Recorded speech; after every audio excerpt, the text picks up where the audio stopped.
Using a metal detector in the woods leaves more questions than answers.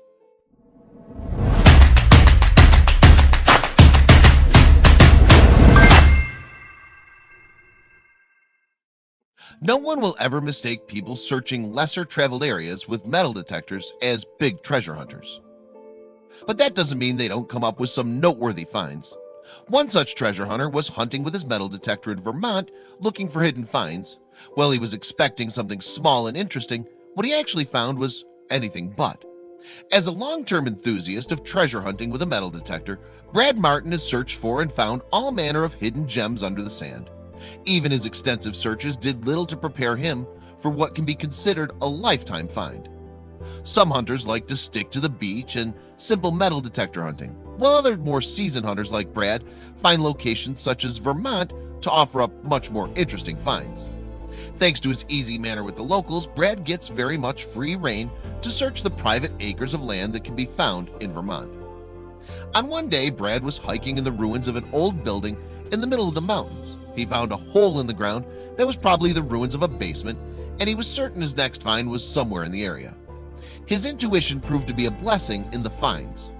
Right at the start of one of his searches, he happened upon his first discovery, an antique tomback button. This was popular in the 1700s at one time, but due to it being brittle, it fell out of favor.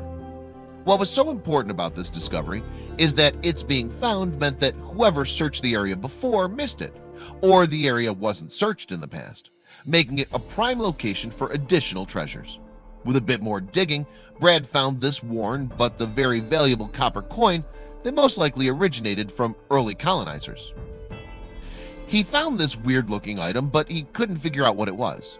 He thought it might be an old-fashioned clock hand, but decided later it might actually be a colonial-era trigger guard from a musket.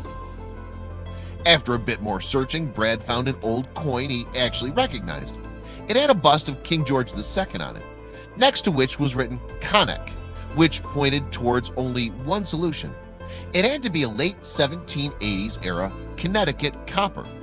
These run up in value around a few $100s, making his search a success in just this find alone. But of course, he wasn't done.